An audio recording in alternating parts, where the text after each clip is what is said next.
Salut, c'est une deuxième vidéo par rapport à Bunyip, mais plutôt par rapport aussi à son contexte ou à des choses qui sont similaires. Donc déjà, on a parlé de la postmodernité la dernière fois. Donc, petit rappel, la tradition, on est axé vers le passé. Le passé nous apporte les réponses, la vérité. La modernité, c'est il faut jeter le passé, la tradition, il faut aller vers le futur. Et donc, on s'en va vers une seule entité vers le futur. La postmodernité, c'est d'accepter que finalement, aucune de ces deux réponses-là n'est finalement bonne. Et donc, on abandonne un peu l'idéal de la modernité, bien qu'on reste moderne, puis on retourne quand même correctement puiser dans la tradition, on reste entre les deux. Donc, je voulais vous parler de d'autres thématiques. La postmodernité, c'est une seule des réponses. Il y a certains autres penseurs qui vont penser à l'hypermodernité, puis l'hypermodernité, à l'opposé de la postmodernité, on parle surtout d'individualité, d'individualisme, de technologie, de dépendance à la technologie. Donc, tout ça par rapport à la vitesse également donc, de notre société, le fait que finalement, tout va beaucoup plus vite auparavant, donc maintenant qu'auparavant. Euh, on parle de mode dans les années 80, mais maintenant on peut parler de mode entre 2020 et 2021. Ça va pas être la même chose, c'est toujours comme ça. Donc, ce qu'on va faire, c'est que je vais juste regarder certains ouvrages, un peu comme une ouverture. Je vais en parler, je vais faire des connexions, puis en gros, c'est juste pour vous inspirer un tout petit peu, même s'il va falloir faire des choses qui sont différentes. Première chose que je vais vous montrer, c'est le film Ready Player One. Je ne sais pas si vous le connaissez. C'est sur Netflix. C'est un film qui est basé sur un élément très important d'aujourd'hui, c'est-à-dire la notion de... euh, c'est la notion en gros pas nécessairement de l'hommage, mais des références. C'est-à-dire qu'en tant que tel, quand on regarde, on voit, bon, évidemment, c'est une œuvre qui parle des États-Unis, tout ce genre de choses-là, mais cette œuvre-là, en tant que telle, elle aborde les jeux vidéo, elle aborde les jeux vidéo toujours en faisant des références à notre culture contemporaine. Donc, il y a des références à Mario, des références à tous les jeux vidéo qui ont jamais existé, ce genre de choses-là. Et si vous regardez maintenant, ben, vous voyez même la DeLorean, donc dans Back to the Future. Donc, ça fait référence à plusieurs éléments de la culture populaire. Puis la culture populaire, c'est la culture générale dans laquelle on est plongé. Et c'est ça vers quoi je veux que vous tendiez par rapport à votre ouverture. C'est-à-dire pas de grande philosophie. Faites-moi une comparaison avec quelque chose que vous connaissez et vous m'expliquez un tout petit peu en quoi c'est différent et en quoi finalement c'est similaire avec quelque chose d'abonné. Ça peut être n'importe quoi. C'est à vous de prouver le lien, notamment. Donc, il y a d'autres choses. Donc, je vais passer à une autre œuvre. Stranger Things. Stranger Things, évidemment, on parle d'une œuvre, c'est une série sur Netflix. Encore une fois, c'est très bon. Là-dedans, on fait des références au passé. Là, maintenant, on est moins, comment dire, dans l'idée des références contemporaines. C'est plus une référence, on parle du monde contemporain, oui, puisque c'est les années 80, mais c'est une référence dans le passé. On parle donc, comment dire, Donjon Dragon, mais on parle des versions des années 80, les coupes de cheveux, tout ça, les vélos, tout, c'est super bien fait. Encore une fois, c'est excessivement années 80. Puis là, on va dans les détails, même la voiture qui est derrière, bon, désolé pour la faible résolution, la voiture ici qui est faite en bois, c'est assez typique des années 80, puis je peux vous garantir qu'il n'y a pas de, il y a pas de, il y a pas de ceinture là-dedans, ça a sûrement été arraché. Donc, ici, la similarité, donc, serait pas nécessairement avec Bunyip. Je ne suis pas en train de faire des comparaisons avec Bunyip. Je suis en train de vous dire je suis en train de vous expliquer un tout petit peu également le monde par rapport à ça. C'est-à-dire que l'art contemporain, c'est un art qui fait souvent hommage. Et là, à ce moment-là, l'hommage, ce serait le fait qu'on rétablit dans une œuvre d'art quelque chose qui appartenait au passé, mais on l'étudie un tout petit peu, puis on lui rend hommage en faisant attention à ça. Et ça, c'est quand même assez important, l'idée de faire hommage à quelque chose qui est différent de soi, que ce soit au niveau temporel ou géographique, culturel. Maintenant, il y a une autre œuvre qui m'intéresse beaucoup. Vous pouvez la regarder, je pense, sur Netflix et elle est au complet sur YouTube, mais c'est vraiment comment dire, c'est le trailer, donc la bande-annonce qui a vraiment marqué les gens par rapport à ça. C'est une œuvre qui, vraiment par rapport au pastiche et donc par rapport à la parodie et le pastiche, qui sont deux trucs très évidents par rapport à aujourd'hui. Donc, vous voyez déjà l'image, Adolf Hitler qui est le Kung Führer. Donc, c'est Kung Fury, qui est une œuvre parodique et donc un pastiche parodique par rapport à ce qu'on avait comme film d'action dans les années 80-90. Maintenant, quand vous regardez ici le film, vous allez entendre la musique.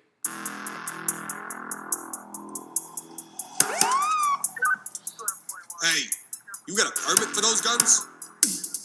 I'll get your here.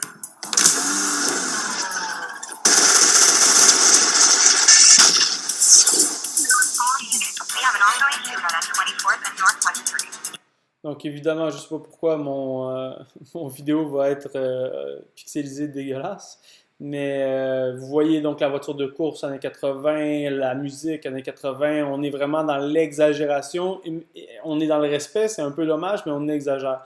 Et c'est donc un autre aspect typique de notre société, c'est-à-dire l'humour, l'ironie et dans les références, le jeu dans les références. Encore une fois, on est en train de dans les références, c'est juste que contrairement à mettons Stranger Things, là, on est en train de le pervertir un petit peu pour s'en amuser.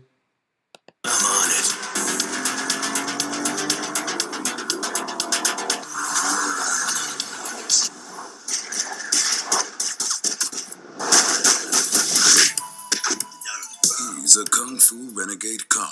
I don't want to hear it, Kung Fury. I've just been at City Hall. You just destroyed an entire city block, for Christ's sake.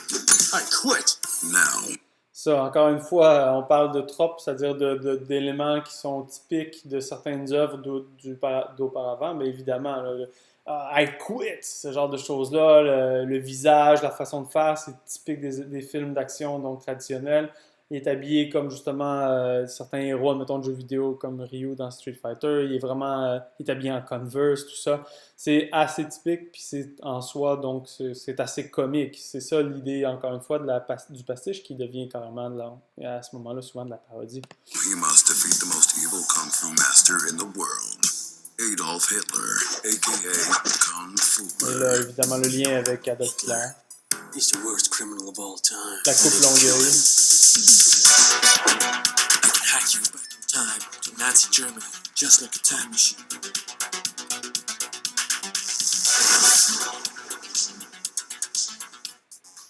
Là, évidemment, si vous regardez au niveau de tous les hommages, si vous regardez des films d'action donc des années 80 ou carrément des séries, évidemment, c'est hyper sexuel, c'est hyper violent, il va y avoir plein de références un peu idiotes.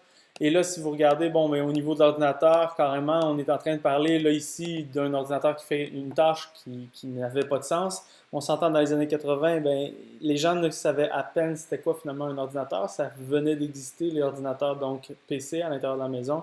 Là, on voit évidemment, là, il est à peine en train de taper, il fait semblant qu'il tape. Même chose ici, là, on avait une vision tellement drôle de la technologie, puis on en abuse un tout petit peu à l'intérieur de ça. Donc, évidemment, il faut savoir, cette idée d'hommage-là, elle existe partout en art, au niveau de la musique. C'est un grand courant Internet qui s'appelle donc le retrowave, le synthwave, ce genre de choses-là. C'est de la musique donc inspirée des années 80, mais créée par des gens qui n'ont vécu finalement que les années 2000. C'est un hommage, il y en a plein, on voit finalement la couleur, ce genre de choses-là. Donc, encore une fois, donc c'est juste un aspect que je voulais vous montrer, mais évidemment, c'est juste pour vous donner un petit peu d'inspiration, il faut parler d'autre chose. Là, on voit Daft Punk, qui est un groupe qui est très connu. Daft Punk s'inspire, entre autres, dans ses clips des animés japonais qui ont fait leur apparition beaucoup en Occident dans les années 80. Dans ce temps-là, quand on recevait les animés, on les recevait en VHS. En VHS, il fallait donc les recevoir, les traduire, et souvent c'était avec une voix, donc dépendamment de où on était, c'était une voix c'était du piratage finalement. Même chose avec les mangas, on les recevait, il fallait effacer l'aspect japonais, le traduire, le recoller, l'imprimer. Et ensuite, ça se passait donc de personne en personne. C'était rien d'officiel puisque un film, avant que ça se passe du Canada pour que ça aille en France, admettons, ça prenait 2 ans des fois avant d'être traduit. Donc tout ça, ça fait partie des hommages, comme je vous avais dit. Mais il y en a de différentes sortes. Bon, évidemment, on voit au niveau de l'esthétique, au niveau du visuel, un tout petit peu, donc le lien entre ce qui est finalement un pastiche et carrément plus loin, c'est une création. Bart Simpson, c'est pas les années 80, mais on fait un mix entre les deux. Des jeux vidéo hyper violents créés par des Suédois donc dans les années 2000 qui imitent carrément des émissions ou de l'esthétique d'aujourd'hui, pas d'aujourd'hui mais des années 80 encore une fois. Je vais me tasser, vous allez voir. Donc, on parle de jeux vidéo, vous voyez un petit peu à quoi ça ressemble. Ce sont des jeux vidéo qui auraient pu être créés dans les années 90, mais ça a été créé dans les années 2010. par des gens donc, qui faisaient juste un hommage, encore une fois. Et on parle du monde du jeu vidéo. Pourquoi? Parce que ça fait partie de l'art. Le Cuphead, justement, qui est un autre jeu vidéo qui est un hommage, non pas aux années 80, mais à l'esthétique des années donc 30, 40, 50. Vous voyez les bandes dessinées, c'est un jeu vidéo. Pourtant, ça a l'air d'une bande dessinée, c'est excessivement dur. Et la difficulté elle-même du jeu vidéo est une inspiration des années 80, dans le temps où on recevait des jeux vidéo du Japon, qui étaient souvent mal faits et qui n'étaient absolument pas traduits, ce qui faisait en sorte qu'on avait de la difficulté à savoir quoi faire. Il fallait donc mourir énormément de fois pour savoir quoi faire. Donc, ce qui va nous amener à quelque chose d'assez important par rapport à la société, donc à la culture Internet, c'est-à-dire ce qu'on appelle entre autres donc les memes, les mèmes, ou carrément moi ce que j'aime le plus dire, donc les mémés. Donc les mémés, pourquoi les mémés? Parce qu'en tant que tel, j'aime faire le troll, il faut apprendre à rire, et en tant que tel, ça déclenche des réactions particulières. Donc les mémés, il faut savoir que c'est assez vieux, vous avez vu l'image tantôt. Les premiers mémés, ce sont des mémés qui sont de la Deuxième Guerre mondiale, entre autres. C'est-à-dire, un mémé, c'est étonnamment littéraire. C'est-à-dire que mémé, ça veut dire le sens qui ne fait du sens qu'à l'intérieur de lui-même. Euh, donc, c'est ça l'idée, c'est que ce sont des jokes qui ne sont pas nécessairement très drôles tout le temps, mais qui vont finir par avoir du sens, un peu comme un inside. À la longue, ça fait du sens à l'intérieur d'un groupe. Là, maintenant, c'est un groupe Internet. Évidemment, il y a plusieurs types de mémés, il y en a énormément, et ça se répercute à peu près tout le temps. Et donc, vous voyez, bon, il y en a, si tu es poche à Cuphead, je vais te dire ceci, je t'envoie. Donc, quelle est la solution? Il faut que tu deviennes bon. Vous voyez, des fautes d'anglais ou de français, ça devient donc comique puisque c'est de l'art populaire. Ce n'est jamais vraiment drôle, mais quand même, ça fait partie de notre art, ça fait partie de notre culture, c'est-à-dire que maintenant, l'art n'appartient plus aux bourgeois, elle appartient à absolument n'importe qui puisque la technologie nous permet de s'exprimer même quand c'est plate, même quand ça n'a pas rapport. Et donc, en tant que tel, vous voyez, ça, c'est Futurama, qui est un dessin animé assez comique, assez, bon, pas trop, maintenant qui prend de la vieillesse, mais qui était quand même assez récent. Et quand vous voyez, donc, on dit Futurama, on voit Fry qui donne son argent, ben, je peux dire n'importe quoi. Je sais pas, moi, j'ai trouvé une vidéo qui explique tout sur Bunyip, puis là, tu peux juste m'envoyer ça, puis on comprend que tu as vraiment besoin de ça au point où tu es prêt à payer. Et donc, il va y avoir également donc, des mémés, c'est-à-dire que c'est une blague intérieure, et il va y en avoir des blagues intérieures qui vont s'incruster, donc, comment dire, qui vont aller un petit peu plus loin, ce qu'on appelle tout ce qui est méta, c'est-à-dire réflexion sur la chose. Il va y avoir même des méta-mémés, et donc des mémés sur des mémés. Un exemple, donc un mémé moyenâgeux, ça c'est, bon, on voit, c'est la même image, c'est juste que là maintenant on dit couton clapet et accapare-toi de mienne Denis. Et on voit donc ici une image. Ce qui est comique jusqu'à un certain point, c'est que cette image-là, c'est la tapisserie de Bayeux. C'est une tapisserie cousue à la main du Moyen Âge. Il y a des gens qui l'ont comme travesti pour faire semblant que c'est une tapisserie, un mémé du Moyen Âge. Évidemment, donc ici, c'est un mémé sur un autre mémé, donc qui rit une autre situation, et donc ça peut aller très loin, etc. On va aller donc au niveau d'un dernier. Un que j'aime bien, qui est assez classique. Donc, les mémés, ça dure pas longtemps, puis même à un moment donné, ça devient plate. Puis quand ça devient trop plate, mais ça devient de plus en plus drôle. Là, ici, on voit une dame qui est fâchée, un chat qui comprend pas trop pourquoi, donc la madame est fâchée. Et donc, encore une fois, donc, ça fait partie des chats. Les chats, ça fait partie d'Internet, évidemment, donc leur affection, etc. Il faut savoir qu'on a fait même de l'art avec ces mémés-là. Et là, c'est là que ça devient vraiment le fun. C'est-à-dire, on parlait tantôt de pastiche, on travestit, on prend donc le sujet, mais là, maintenant, on change de style. Euh, il y a beaucoup de choses de ce type-là qui vont se faire. Et là, ben, on peut aller quand même assez loin. Un dernier que je vous montre, donc ça, c'est un style, ça, c'est une amphore grecque avec la même image, le même chat avec les mêmes fruits qui trouvent un peu ça fou, les deux madames qui sont fâchées, etc. Et donc, par rapport à ce que vous pouvez faire, donc moi, je vous ai parlé de certaines notions par rapport à votre sujet amené. Il faut que ça vienne de vous. La culture contemporaine, en gros, oui, je vous ai donné donc la postmodernité, l'hypermodernité jusqu'à un certain point. Vous pouvez parler de ce que vous voulez. Mais idéalement, donner un exemple concret, passer vers le Québec, aller vraiment rapidement vers Louis Carmin, puis sur Bunyip. Maintenant, en ouverture, il faut savoir, là, c'est vraiment vous-même. Il faut que ce soit donc un exemple qui vienne de votre culture, non pas de la mienne, non pas des exemples que je vous ai donnés.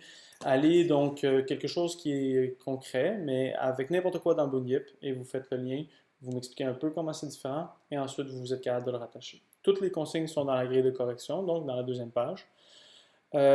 Puis sinon, je vous conseille évidemment je vous ai forcé de me rencontrer, au minimum de me dire par Teams que ça va bien.